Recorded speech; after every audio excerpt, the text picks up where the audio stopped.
name's Kiri Miller. I'm a professor in the music department, and I'm just going to briefly introduce Harmony Bench, who is the person you're actually all here to see today.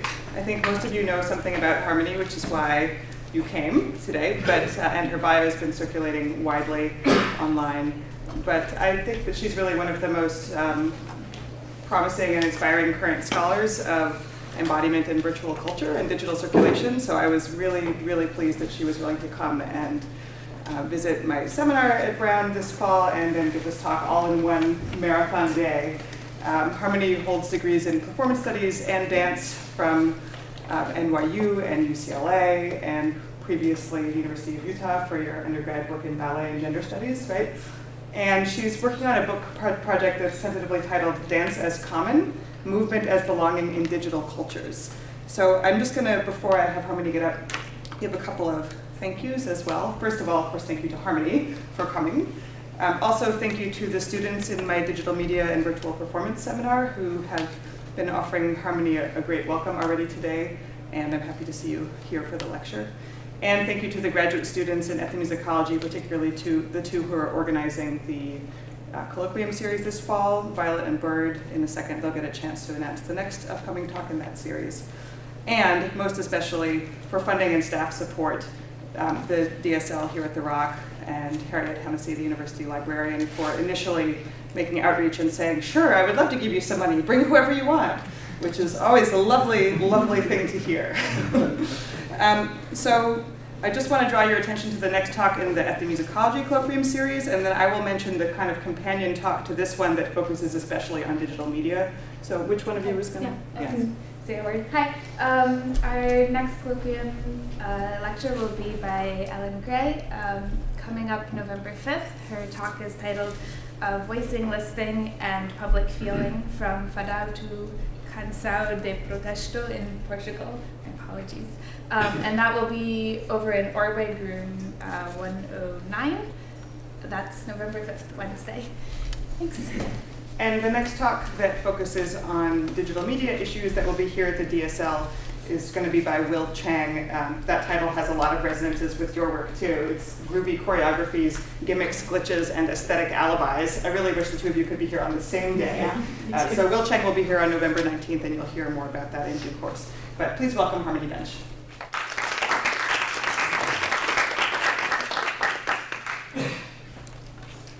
Hi. So thanks everybody. Thank you especially Kiri Miller for having me out here. Thanks to her class for the productive discussions we've already had, and thank you to the Digital Scholarship Lab for agreeing to host this talk and give me the very intimidating task of competing with ginormous screens. I am slightly less mobile than I would like to be, so pardon the hobbling. I tore my Achilles while dancing. So I might be a little more stationary than I typically might be in a presentation. Also, this is being recorded via mic for the screencast, but if I'm not projecting loud enough over the audio, please let me know, and I will enlist Patrick or someone to help me out with the audio level. So please do let me know if you can't hear me speak over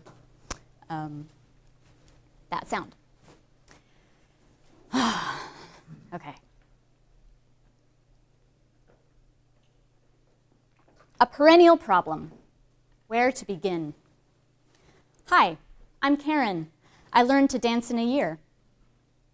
I greet this bold black and white assertion with a raised eyebrow and pursed lips. But I watched the video anyway.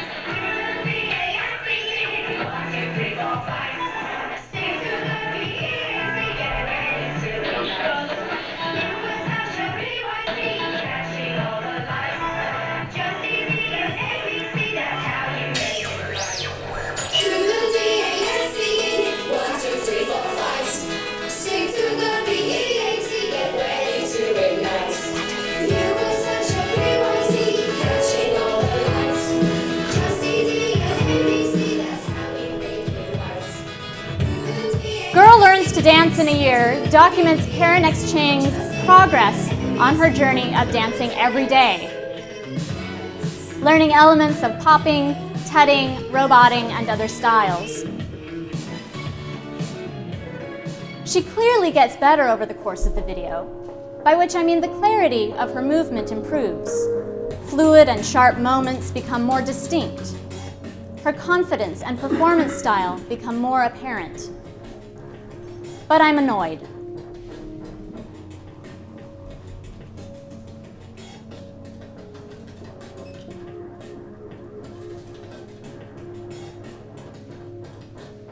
Why am I annoyed? First, the linguistic framing suggests that learning to dance is a quantifiable skill, a skill she has acquired in merely 1 year. The statement both exhibits elitism in separating out those who can dance from those who cannot, and it simultaneously devalues the years of hard work that professional dancers pour into refining their practice. Furthermore, the video circulates, as so many videos do, blissfully unattached to any context whatsoever beyond one's Facebook feed. Taken on its own, the video seems to suggest that Chang has taught herself, relying on the generous presence of tutorials on YouTube and her own resources. But a close examination of her website reveals a row of class cards incorporated as a design element. Class cards from City Dance Studios in San Francisco. Intentionally or unintentionally, teachers from both studio and screen have been erased from Chang's video in favor of a bootstrappy, inspirational story of the dance autodidact. Their pedagogical presence evacuated in her personal achievement. In spite of how Chang presents her dedication to dance, she falls prey to the fallacy of independence. In the words of Heraclitus, and why not just quote an old Greek guy, most people act as if they had a private understanding, but in fact the logos is common to all. Similar to the function and circulation of language, Chang's gestures only make sense against the backdrop of generations of accumulated movement innovations, to which she, every other dancer, and many who do not consider themselves dancers are indebted. When reduced to physical competency without cultural fluency, dance is little more than a bunch of empty gestures. But I don't actually want to begin here. It makes me look like a cranky troll. Besides, critiquing is easy and creating is difficult. What have I created lately? At least Karen is doing something positive by encouraging others to learn something new. Why do I have to be such a hater all the time? Let's find somewhere else to begin.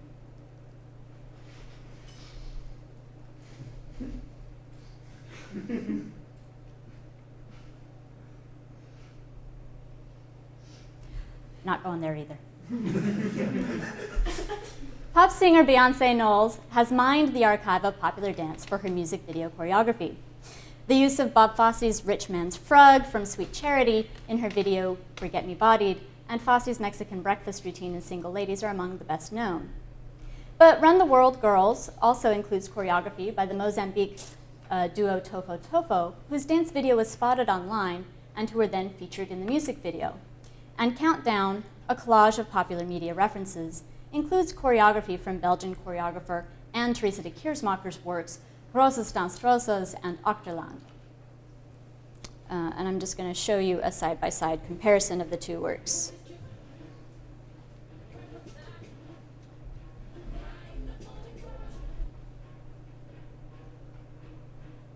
So this is Rosas dans Rosas material. This is Achterland.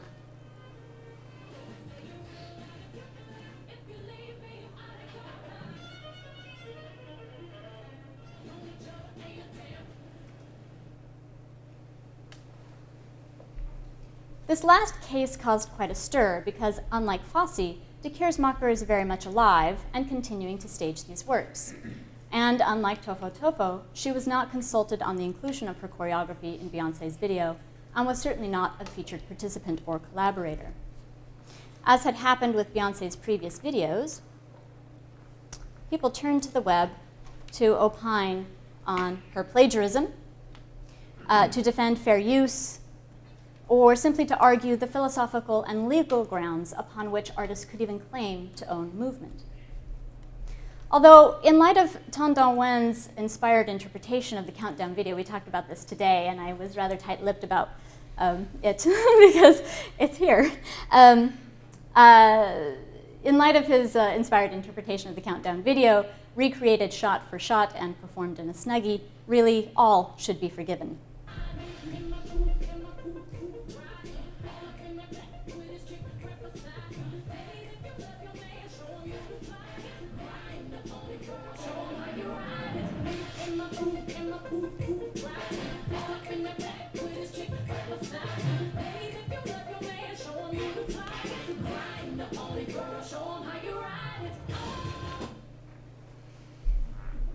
Perhaps as a way to reassert some control over the circulation of her work, in 2013, De Keersmacher offered a section of Rosas Danced Rosas to the public, soliciting contributions from dancers and fans for the Re-Rosas project. She posted an online tutorial, which you can see is broken down into the movements, she talks about the structure and the choreography, and she's also made the original music file available. In this public invitation to perform her choreography, De Keersmacher took a page from Beyoncé's own playbook.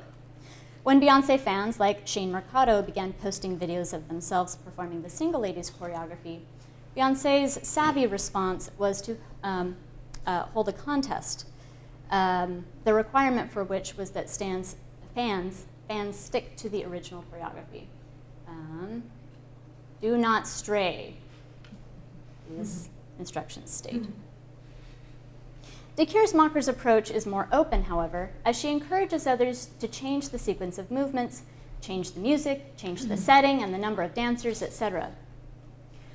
So while her offering sits among a whole host of online dance tutorials for music video choreography, as well as tutorials that break down popular dance steps aligned frequently with specific songs, stanky leg, wobble, nay-nay, Harlem shake, etc., it also joins other examples of modern and postmodern companies looking to participatory culture and social media to engage audience members amidst a declining demand for theatrical dance.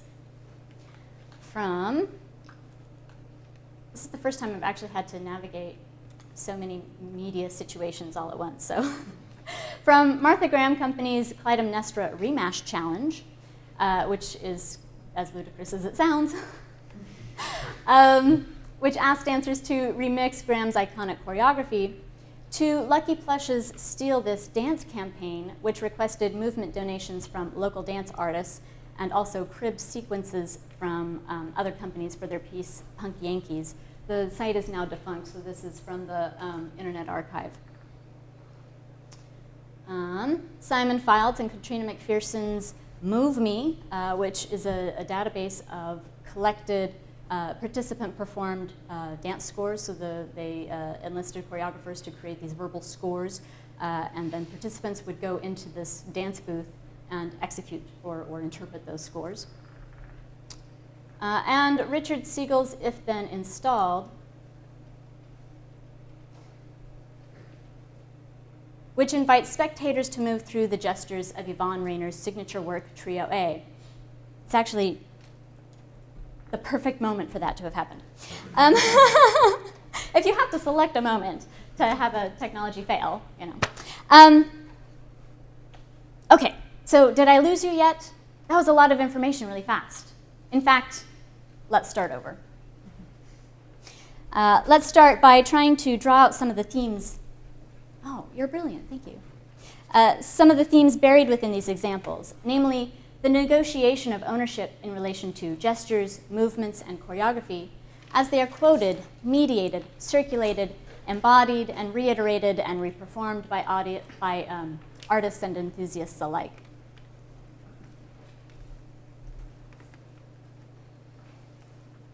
This talk is fundamentally about appropriation as a structuring concept in dance scholarship. Introduced to critique acts of unauthorized cultural borrowing, critical race scholars in dance deployed the concept of appropriation to foreground kinesthetic influences and inheritances obscured by the historical record. Brenda Dixon Gottschalk's work on the Africanist aesthetics of neoclassical choreographer George Balanchine immediately comes to mind. More recent examples of this type of analysis include Jacqueline Shea Murphy's work on the overt and covert presence of Native American influences in early 20th century modern dance, as well as Priya Srinivasan's exploration of choreographer Ruth St. Denis's exploitation of her Southeast Asian employees. The idea of appropriation holds a prominent place for scholars engaged in politically conscious rewriting of canonical dance histories. Anthea Kraut has altered the language somewhat with her emphasis on intellectual property and the ways dance artists asserted a form of choreographic copyright over their movement innovations in both popular and high art settings in the first half of the 20th century. But despite a significant shift in how dance and other movements travel from one site to another, the turn of the 20th century has not seen a shift in the rhetoric of ownership. Appropriation remains the term of choice among cultural commentators to describe what Diana Taylor might call infelicitous acts of transfer. Reactions to Miley Cyrus's discovery of twerking, and now the nene, and accusations of Beyoncé's plagiarism furthermore suggest that for many, the unauthorized circulation of dances and dance forms remains a core issue. Professional and amateur artists, fans, and anti-fans all cry foul over recontextualizations of material over which they feel a sense of ownership, even when it circulates widely on the web outside of anyone's direct control. I contend that this is because, like so many other acts of culture, dance can function as both a belonging, that is to say, as intellectual or communal property, as well as a mode of belonging, or a means through which individuals demonstrate their affiliation. Tensions arise, it seems, when a dance or dance practice flows from one sense of belonging to another. How, for example, can one steal something that is freely available, as is so often the case with accusations of appropriation? If we are to take the aforementioned cases as indicative, we might point to things like an abuse of goodwill when individuals or corporate entities capitalize on communally created public goods or social currency, refusing to recognize intellectual property rights in favor of communal and transformative uses, or simply neglecting to give credit where it's due through willful ignorance or mischaracterization. In Spreadable Media, Henry Jenkins and his co-authors suggest that these tendencies are embedded as fundamental flaws in Web 2.0 logic. As we saw with Karen Chang and Miley Cyrus, it, quote, transforms the social goods generated through interpersonal exchanges into user-generated content, close quote, that can be taken up and used by anyone, whether DIY dancer or pop star. But the traffic in images goes the other direction too, since as we saw with Ton Do Wen and Tracy Kiersmacher and contemporary theatrical dance artists, quote, audiences often use the commodified and monetized contents of commercial producers as raw material for their social interactions, close quote. What Jenkins et al. Describe as flaws in Web 2.0, however, have a much deeper history in what Eric Lott has described as the love and theft in American race relations playing out in the field of cultural production. Rather than continue on this path of pursuing an analysis of appropriation, which both leans too closely to barometers of cultural authenticity and imposes too strict a division between the good guys and the bad guys for my taste, I propose to reframe these circulations in terms of the gift and its social functions. But because this presentation is fundamentally about appropriation, even though I'm working my way away from that language, I'm interested in turning to the gift to sort through examples of where the gift fails. That is to say, where a gift of movement does not incur the debt that structures social relations.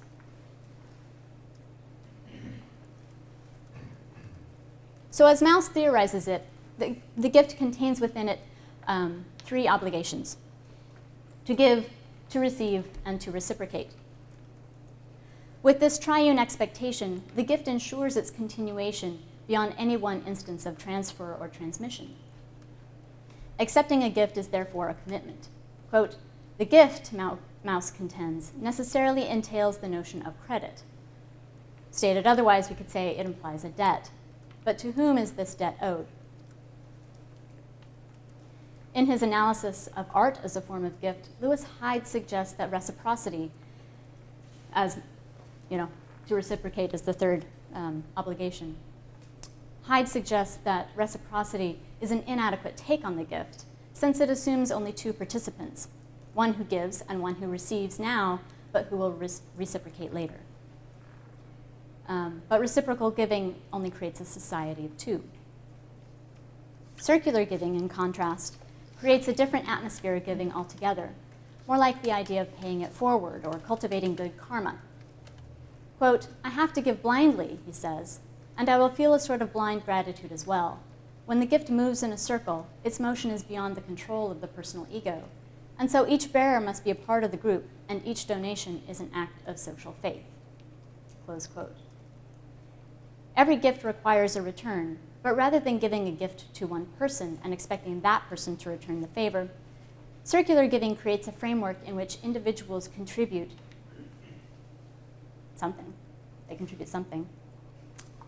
Individuals contribute to others in the group, having faith that something will come back to them, even if they cannot anticipate from which direction. This is generally how scientific and academic knowledge have advanced, and in many ways it's how the arts continue to operate. Past discoveries enter into the realm of commonly available knowledge, tools, and approaches that are available for anyone to build on to create something new, advancing the whole field in the process. Gift economies feed these common knowledge bases, creating value, if not always profit, through generous circulations of ideas and cultural products. Market economies, in contrast, fabricate value through extraction, taking things out of circulation and then offering, for a fee, what had previously been freely available. The best example I could think of this phenomenon is the monkey parking app, which you may be familiar with, caused quite a controversy in San Francisco, where parking is at a premium. It allowed you to sell the parking space that you were occupying, so that when you drove away, you would get some fee from the person who was then going to take your place. So basically, you would have this public good, i.e. public parking, that then you could sell privately. So it created a market where there previously had been none. Market economies, as Michael Hart and Antonio Negri, among others, have argued, cannot exist without the commons, that is to say, without the presence of gift economies both preceding and existing alongside the market. For this reason, Indigenous rights scholar Michael Brown has argued that the public domain is the problem, not the solution, but because it defines traditional knowledge, and we could add other forms of cultural production, as a freely available resource. Close quote. We should clarify that this is a problem for Brown because if what he calls traditional knowledge is part of the public domain, then this freely available resource is subject to expropriation and privatization. In other words, opening access can itself be an act of dispossession. Kimberly Kristen is clear on this point. In Internet Culture, she says, quote, "The commons signifies openness, the exclusion of intermediaries, and remix culture that is creative, innovative, and politically disobedient. But," she cautions, "it buys into a mutated colonial logic that produces innovation for some, erasure for others." Close quote. Dance scholar Thomas DeFrance echoes these concerns. Writing about the circulation of African American social dance forms through popular media, he notes that these dances, quote, "are complex performances that tie social agency, communal exchange, individual creativity, and personal expression," close quote, "to physical practices that he describes as at once precious and freely available." These practices already have a history of circulating extensively. But he says, quote, "Global markets allow these social dances to be appropriated and repurposed as intellectual property to generate profit." Close quote. Furthermore, DeFrance contends that neoliberal restructurings of economic flows has directly influenced the spreadability of Black dance in Black dance practice in such a way as to, quote, "absorb participants who have no sustained contact with the corporeal fact of Black people in the world," close quote. Emphasizing the rhetoric of freedom, as in information wants to be free, DeFrance argues that freedom to engage in any available dance practice in any possible circumstance becomes a neoliberal right of access for any who would try, close quote.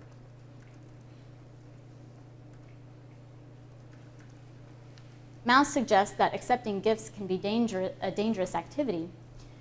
because the receiver enters into an irrevocable bond with the giver. However, it is entirely possible that the receiver will ignore the social bond and the reciprocal imperative, or the circular imperative. In other words, gifts may circulate without their beneficiaries recognizing their indebtedness, which Mary Douglas notes, quote, puts the act of giving outside any mutual ties, close quote. Mouth suggests that, quote, the unreciprocated gift still makes the person who has accepted it inferior, particularly when it has been accepted with no thought of returning it, close quote. But the recipient's inferiority assumes that the giver and receiver were peers prior to the gift event, or if there was a power imbalance, that it favored the giver. Either way, it suggests that there is some shame or humility associated with being on the receiving end, that a gift not only commits the recipient in a form of social obligation, but that the receiver is humbled or made low in accepting the gift. The foundation of appropriation as a concept, however, rests on the balance of power tipping the other direction. That is to say, when the receiver is in an elevated social position vis-a-vis the giver, accepting a gift is considered a form of theft. When online commentators accuse Miley Cyrus or Beyoncé or others of plagiarism or appropriation, they are trying to generate the humility that these receivers of gifts, or rather takers of gifts, apparently lack.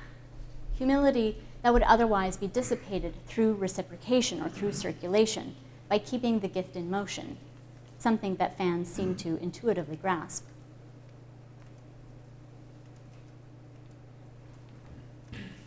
So let's start again with one single case study that allows us to keep an eye on dance as gift, accusations of theft, and the ways that fans keep gifts in motion. In November 2013, pop star Pharrell Williams released a 24-hour online music video, which I will pull up.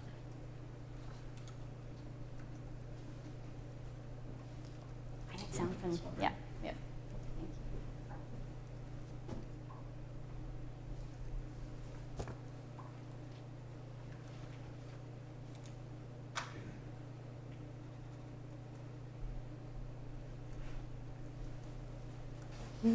It won't pay attention to me. Yeah.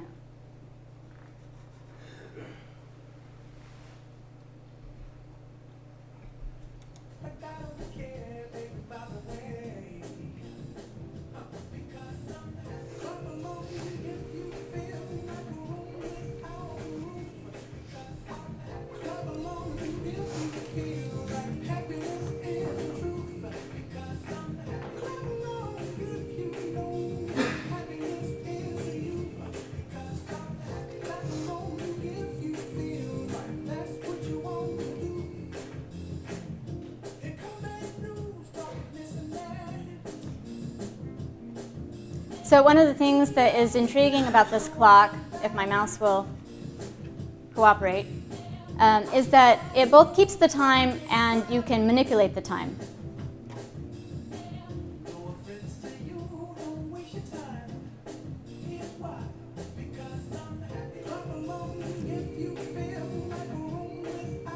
Okay, it won't let me without.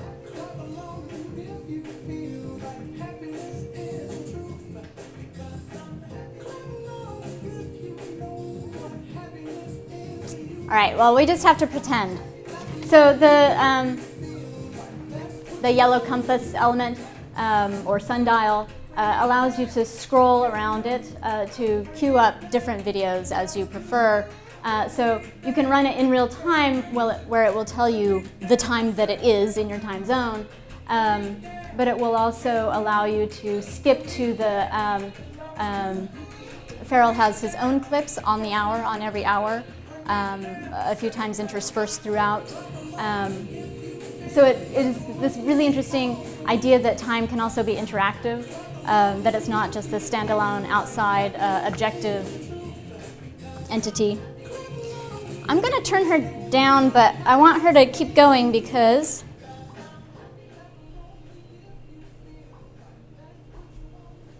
since I can't queue up another video myself, I'll see if she will bring her dance to a conclusion and invite someone else in. So 24 Hours of Happy features Farrell's hit song written for the animated feature Despicable Me 2, and it was released on his 2014 album Girl. It features over 400 people dancing along the streets of Los Angeles, alone or in small groups, each moving in a unique style while lip-syncing to Farrell's continuously looping song Happy. So Happy is the only song that plays for the entire time. It's 24/7. This is 24 Hours of Happy. That's the only song you get. So what you often see, you always have the yellow dimension, which connects it to the aesthetics of Despicable Me 2, the little yellow guys. But you also have the walking down the sidewalk as a consistent element. So people may or may not be engaged in an activity that we might describe or define as dancing, but they're always going to be doing this kind of boppy walk. There are also a lot of cameos that are involved. The people who were featured in the film as voices appear in the 24 Hours of Happy. Some internet celebrities as well.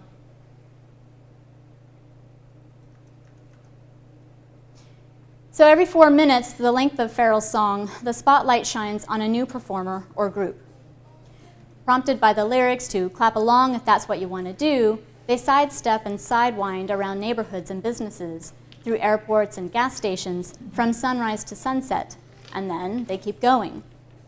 A Steadicam tracks their movement, which is frequently mundane, occasionally on point, and almost always delightful. It's really hard to deny the affective intensity of this song.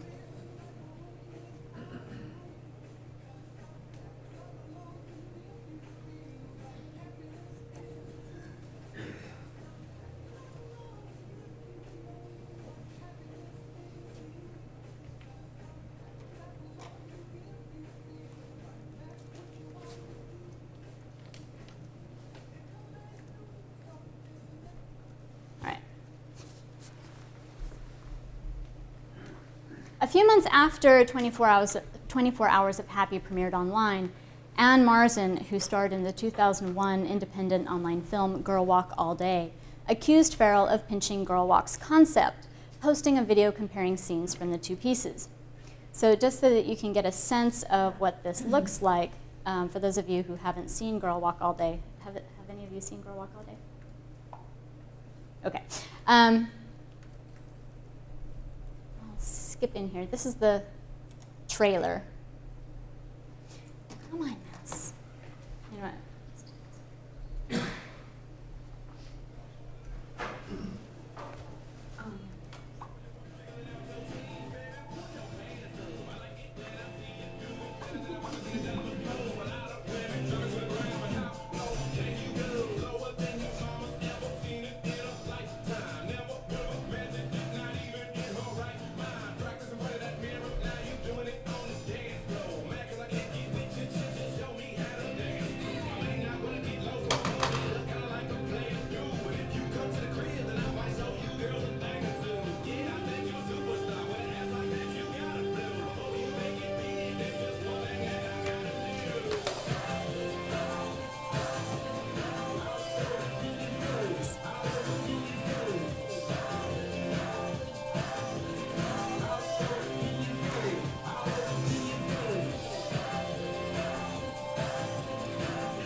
Okay, so sorry I left it small. I'm having mouse issues.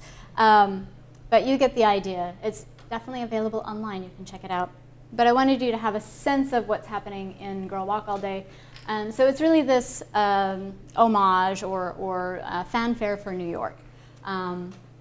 They go to all of the iconic sites. They go to the Yankee Stadium. They go to the Statue of Liberty, well, the ferry. And they go to all of these sites around New York that are kind of these very touristy destinations, but they also go into non-touristy places. So it's this kind of, the artists describe it as a love story to New York. So she posted an online video, which maybe did not come back. Do it this way. I think in my little accidental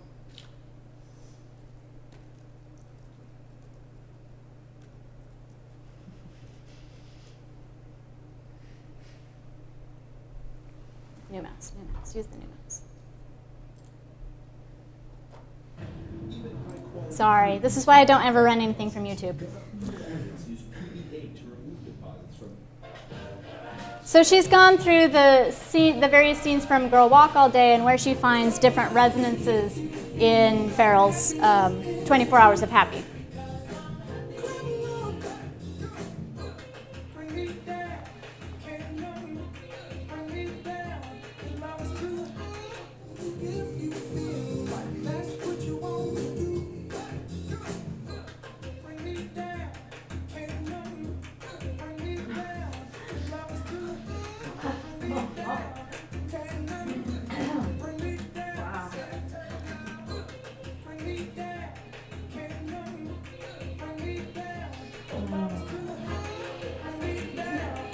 They're doing single ladies, by the way. A very enthusiastic version.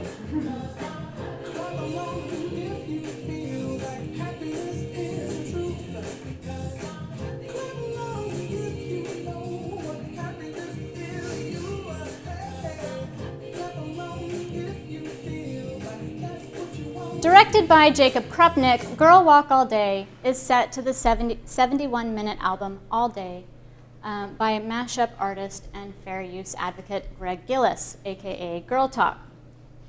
Gillis released the album, which is constructed of samples from over 350 songs. I was debating whether or not to show this part because there's so much to unpack in this scene. We can talk about it in the Q&A.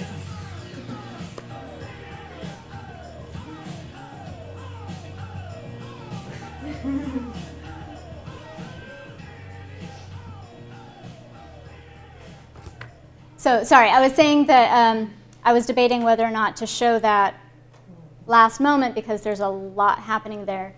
But it is also her kind of culminating statement of plagiarism or appropriation, that in taking this kind of culminating moment of, why are you dancing? Because I'm happy. That is kind of the thrust of her particular argument.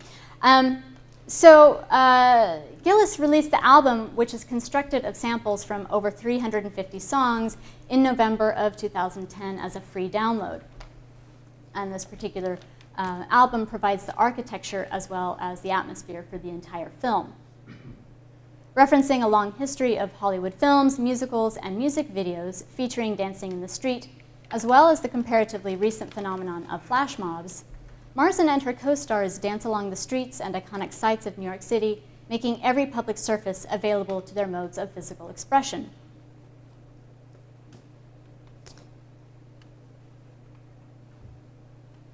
I should have run it from there. It was there. Sorry. Bloggers, of course, quickly offered up their own opinions of whether or not Farrell's team was engaged in creative plagiarism, and if, once again, the entertainment industry had gobbled up the innovations of independent artists only to pass them off as their own. Alba Noe, philosopher and frequent NPR contributor, suggests that such claims were specious. Nobody stole any steps, he says. They didn't need to. The steps were everyone's already to start with. As a side note, it's really interesting to me that no one has accused Farrell of poaching the concept for 24 Hours of Happy from Uniqlo, or I don't know if you guys know of other examples of 24-hour music videos or certainly there are examples of 24-hour films, but there is a particular online 24/7 online catalog that Uniqlo did annually from 2007 to 2010 that was dance, music, video. Similarly, ran 24/7. Similarly, used the music as a buy-in and used dance to show off the fashion that Uniqlo was selling at that point. This is ironic to me that no one draws this connection because, in fact, Farrell has a clothing label through Uniqlo right now, I Am Other. So it seems like the connection is there to be made, and yet nobody seems to be wanting to claim that connection. Rather, it's Ann Marzen who's saying, Farrell stole my idea. So almost immediately after 24 Hours of Happy appeared online, fans began recording and posting videos of themselves dancing to this tune on YouTube, contributing their own videos to a growing online Happy archive. Of course, we're familiar with this phenomenon by now, whether it's Single Ladies, whether it's Thriller, whether it's Gangnam Style, which we were talking about today. And if you know anything about K-pop, you would understand that this phenomenon is not located in the US, but in fact it's, I wouldn't go so far to call it a global phenomenon, this reperformance of music video choreography, but it certainly is not US specific. But Happy is slightly different from these other music videos because it encourages fans to perform in their own style without prescribed choreography.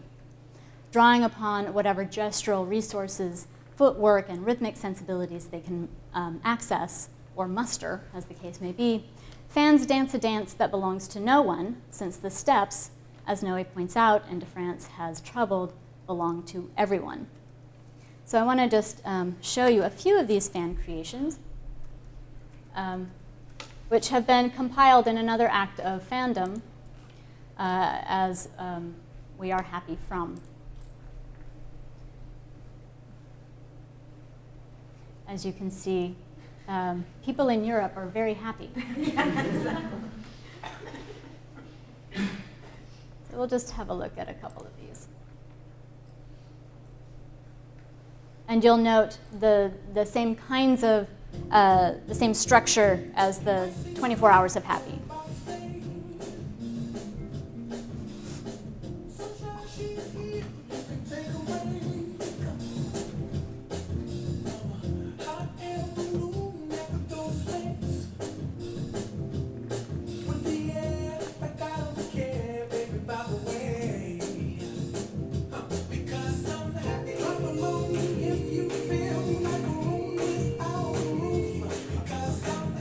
So some people have rather pedestrian approaches to their dancing. Other people try to find something in there that references a Hollywood thing or something they've seen on television or something that they do at the club. But the point is that everybody finds their own way in. There's not a prescribed choreography.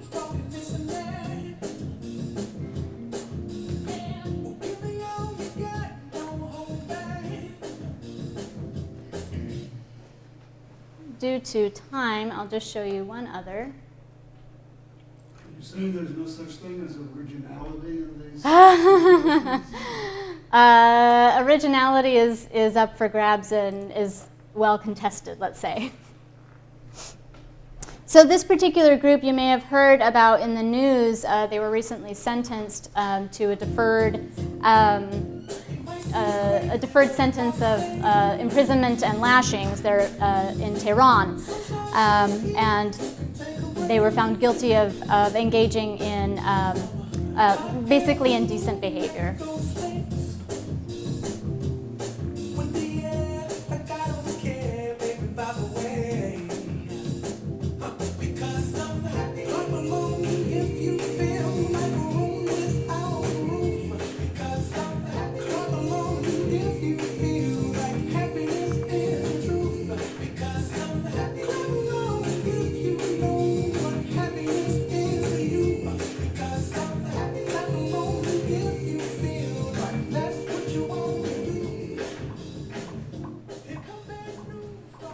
So something that I think is really interesting for us to consider, that it's always one of my missions when I talk about dance and social media or popular dance, there's always an assumption either that dance is apolitical or that particularly when we're talking about popular dance, things that are meant only for entertainment, that there's no political dimension to it whatsoever. And so I wanted to show this particular case just so that we are reminded that just because dance is so unified with the body, just because dance is this or that or the other, doesn't mean that it is incapable of making political interventions. No, it's not the umbrella protest. No, it's not Occupy Wall Street.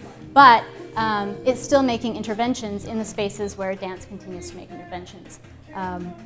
And to recognize that this being considered an act of vulgarity that was worth sentencing these young men and women, it is a deferred sentence, which is,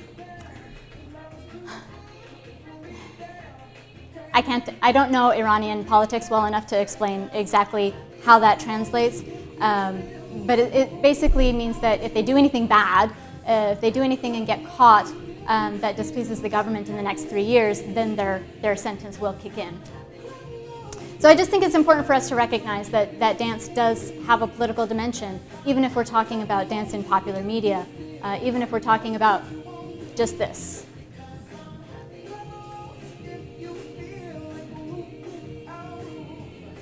So in honor of these, and because we're at time basically, if you feel so moved, if you feel happy, I invite you to stand and engage in your own dance of pedestrian, virtuosic, non-virtuosic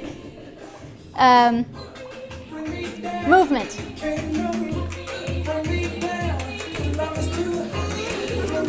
Anything and everything goes. You have to lip sync though.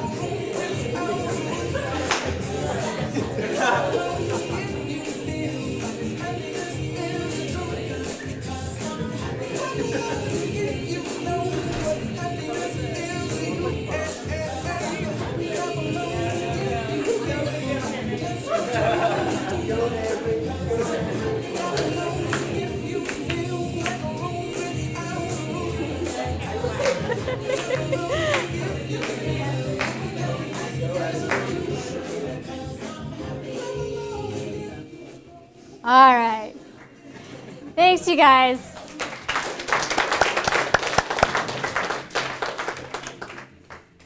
wouldn't be a dance talk without a little social shame.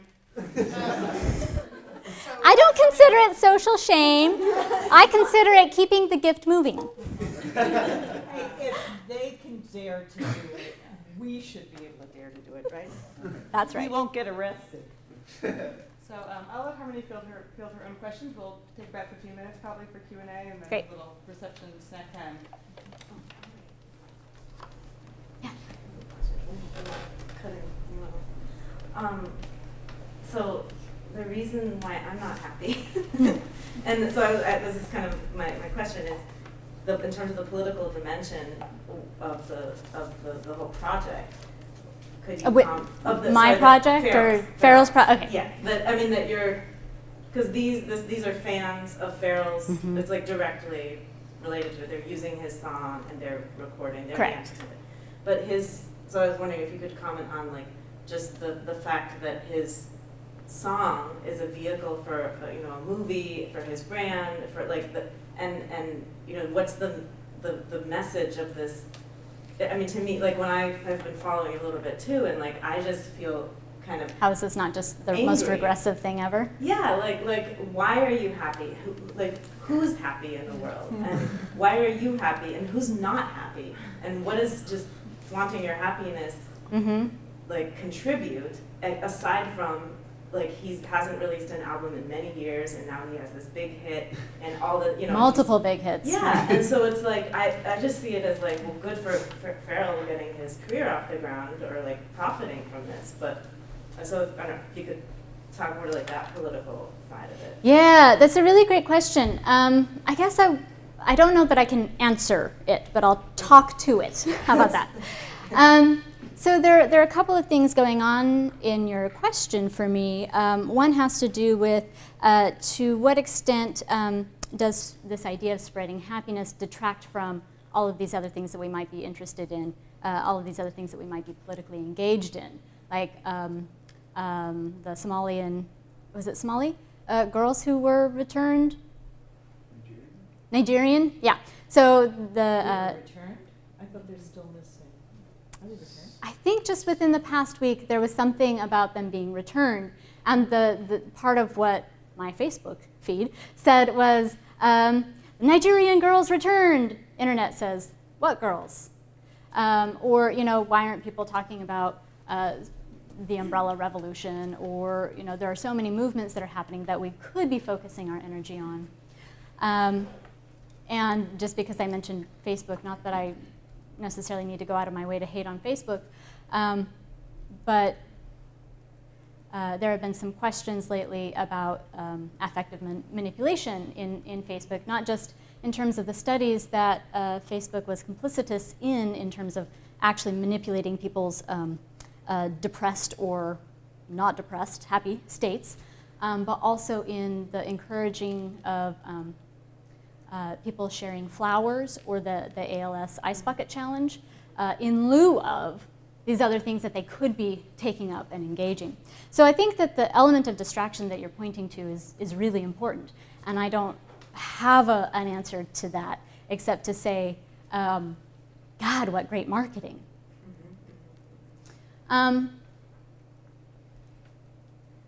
There's something for me too when Henry Jenkins and his spreadable media people are talking about part of fan culture is taking up these consumer tidbits and participating in their circulation, right? That this is a kind of a creative taking up, a creative ownership.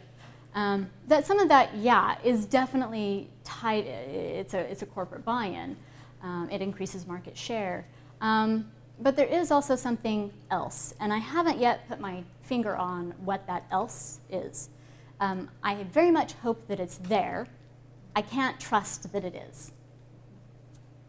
It might be that it's just one big commercial enterprise that gets some people arrested, and other people don't pay attention to that. That's not very satisfying, I'm sorry. No, it's okay. Thank you.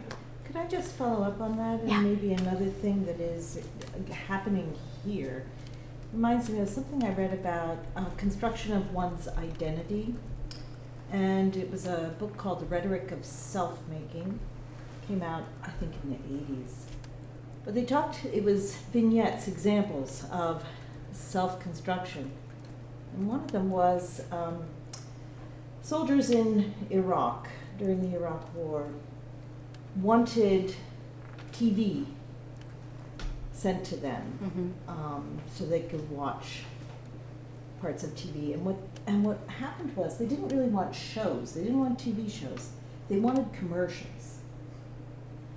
And it wasn't because they wanted to see brands like Coca-Cola or whatever the product was, but they wanted to see the cultural norms that are so embedded in that advertising production.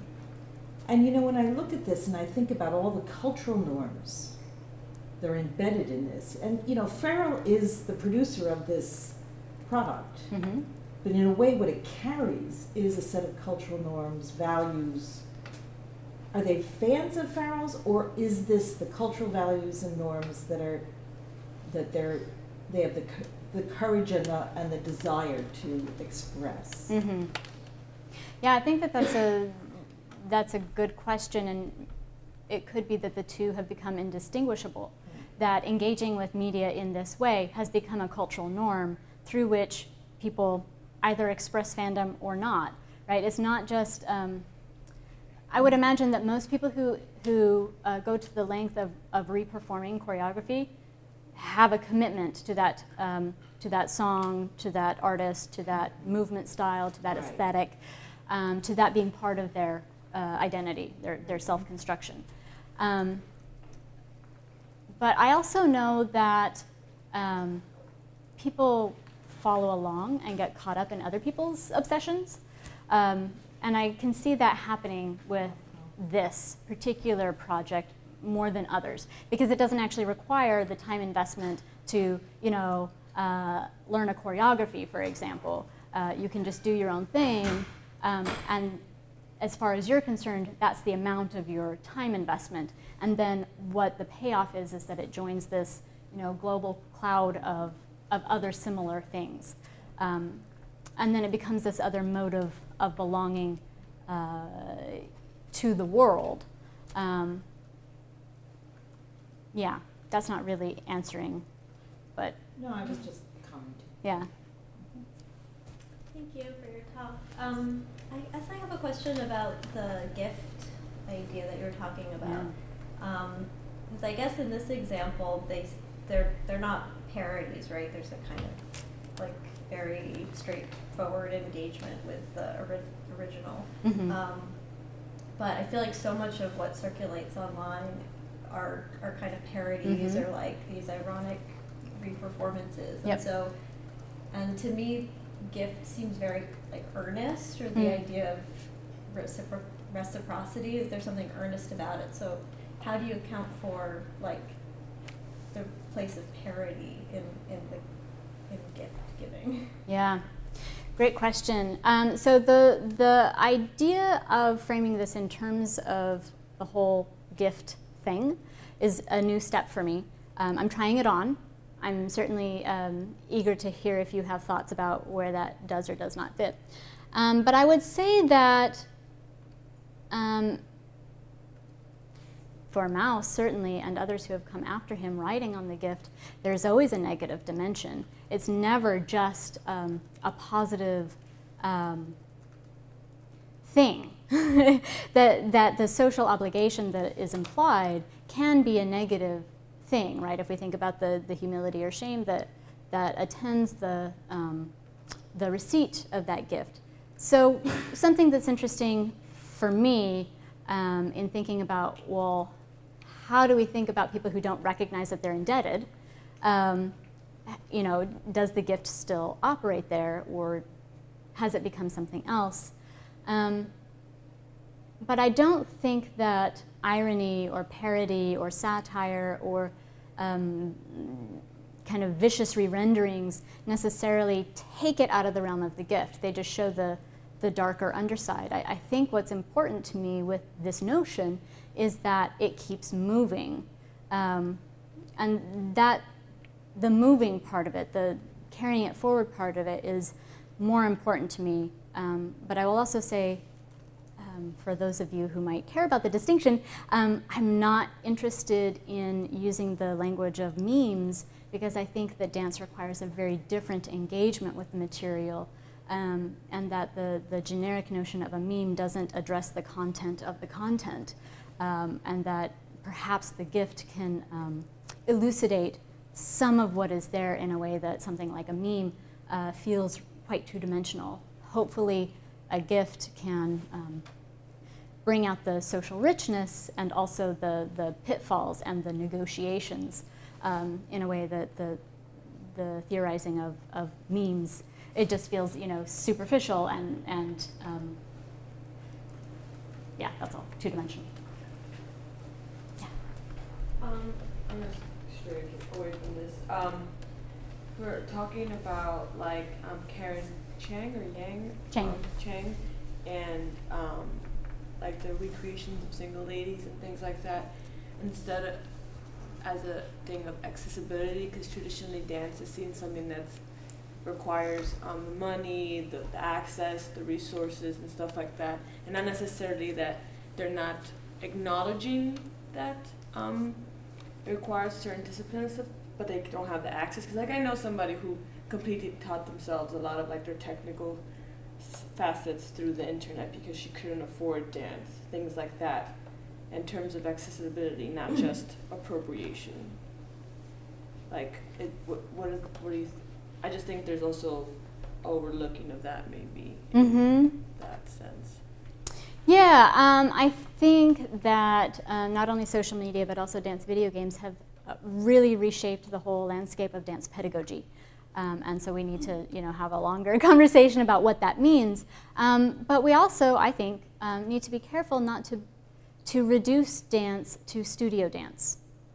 That there are so many dance practices that one explicitly, specifically learns outside of a studio context. And yeah, like hip hop, or like bachata, or like salsa, or like whatever, that you might learn in a backyard or in a family context. Those are as much a part of this thing that we call dance as ballet, modern jazz, tap, the things that we have kind of come to think of as constituting this field of dance. So I would just pause there a little bit to not think dance equals studio dance, ergo equals a question of access, because different dance styles have different modes of access. I just wanted, I didn't mean that because I'm someone who practices all those types of Mhm. things you're talking about as part of my culture. Mhm. I just meant that in terms of access, whether it's like to a one that requires funds or one that requires a certain like access to people who know those things. It's also a thing of accessibility. Like I learned it through my family, it was passed down. Mhm. Versus someone who doesn't have access to that but still wants to learn it. And that's what I mean. Like not necessarily studio dance. Right. Yeah. Yeah. So I think that it cuts all ways. For me, part of that goes back to the question of cultural fluency, and if we kind of seriously engage the question of dance traveling through social media, for example, yes, it opens up access in a lot of ways, but it also it doesn't cut off access. It enables dances to flow outside of the context that have made them meaningful. So they become a different dance. But yeah, I think it's definitely a question that is present with me, especially as I have Tommy DeFrance kind of in the back of my mind, thinking about these acontextual flows of movement. And he's very clear that this can be a positive thing. It's not necessarily just a negative thing. It's really a question of how they get taken up, how they use it. Do we have time for one more? Thank you. Great talk, very, very interesting subject, and it brings up so many interesting aspects that can lead in so many different directions. I can think of three off the top of my head. One, first of all, about the gift. Mouse, was going on a very particular set of ethnographic studies that he had access to. Yeah. And was constructing an ideal type of the gift that really, if you look more widely at different societies, is really just a small segment. I mean, the whole range would have to include the kind of derisive gift giving, when you give someone something that they can't possibly reciprocate in Mm-hmm. order to insult them, basically, to the Zen monasteries in Japan, where there's the invisible goodness. So you're supposed to be doing favors and good things constantly without letting anyone know that you're the one who did it, Mm-hmm. right? Because that would be ego. So yes, there is a social sort of chain of reciprocity that exists in some situations, but we'd have to do a lot more ethnographic work to see, where do we find that, when, among which sorts of people. That has relevance, I think, to the appropriation argument, because appropriation, like borrowing or any of these other terms for indebtedness, is a construction, right? It's a label that people put on something. It's an interpretation. And what are the factors that determine what kind of interpretation, what kind of label people slap on it? Because you can look at exactly the same phenomena, and in fact, in the history of English literature, you see this, that there's these vast swings of some eras where people are accusing everything and everyone, and every tiny little resemblance must be plagiarism. And then there are eras when everyone says, well, there's only so many words in the language, and we all owe a tremendous debt to everyone who came before us, and so it's okay. And the question then would be, under what sort of circumstances are people more likely to say the former or the latter? One, certainly not the only, but one I think very important consideration is to what extent do you feel that the people who have taken from you are like you, are part of the same group or community? And to what extent are they outsiders and foreigners and strangers? And that, of course, brings up all sorts of complications because, two people, A and B, A might feel that B is just like him or her, whereas B might feel that they belong to completely different groups. And this is, of course, very typical when you're talking about majority and minority populations, because majorities, as usual, tend to just sort of assume that everyone is like them, whereas the minorities are very conscious of how they don't fit in to the mainstream. Yes, absolutely. I agree with everything you said.